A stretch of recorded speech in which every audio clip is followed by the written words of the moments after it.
sometimes, and I try to interact with persons that are abused most of the times. Okay.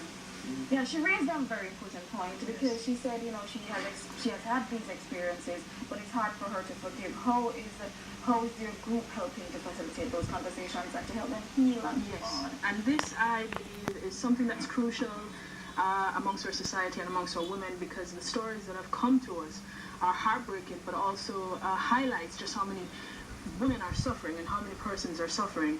The platform is there as a air, not only as an air, but also as a physical representation of the assistance, you know, and also the platform to provide a physical representation for women to lend their voice safely and openly. Because a lot of women believe that if it's just one person saying or one person representing, they have the weight of the world. But when it's 4,000 and 1 million, everyone is united in the effort. And this is the platform we believe is very important. And that's why it's not just a march, it's a movement. Okay, Casey, tell me a little bit about your story and how it is that you were able to, you know, move from that to this. My story started a little bit earlier. The touching for me started at 4. Wow. At age 9 was when the sexual abuse started. It lasted my entire childhood until I decided I couldn't take it anymore and moved. I actually just left where I was living with my dad at the time, and I went to St. Anne. So through those years up to this time, it has been a rough journey. I ended up in, you know, violent relationships because, you know, as a child, when you're programmed to think that violence is the norm, which is what happened when you're in formation years and you experience this kind of violence. You're, you know, being violated constantly. You know this, you think this is the real thing. This is what you accept as love. Hence why women think that if a man don't beat on them, they aren't loved. It is because of their childhood. And sometimes the absentee parents, especially fathers, because a woman need a dad to say, listen, this is what you're going to accept from a man, no less. So through those years, and I didn't have family support. My family decided to forsake me because all of the perpetrators were either family members or boyfriend/husband of family members.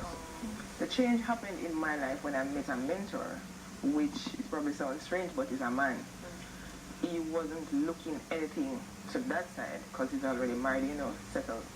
And, you know, we started to communicate and he started to do some work with me. And he decided to do it for free because this is what he does for a job. This is his career. And he decided that he saw something in me and he wanted to work with me. So that is when I started seeing changes and I started feeling like I can, you know, tell my story without feel ashamed, because I've been ashamed of this thing my entire life. I didn't speak about it. I was silent for years about it. Probably 2 years since I started talking. I have friends who are like, well, you didn't tell me this happened to you, because I felt ashamed.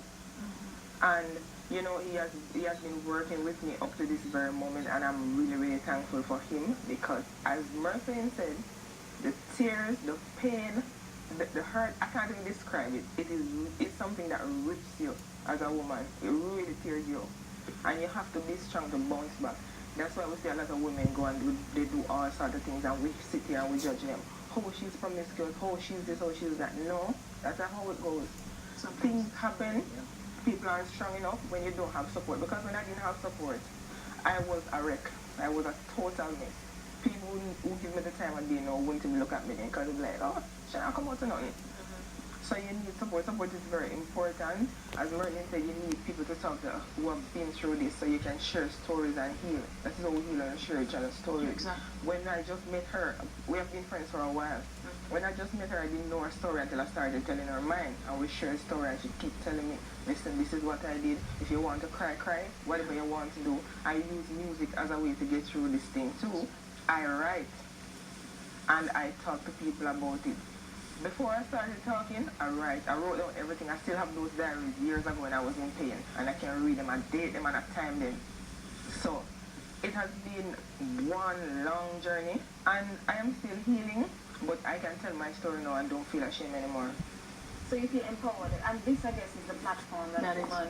This is the whole idea behind this woman. So you are making some successes. Yes, we are, and Making some success. we're excited because it's not just for the event, it's the process toward the event.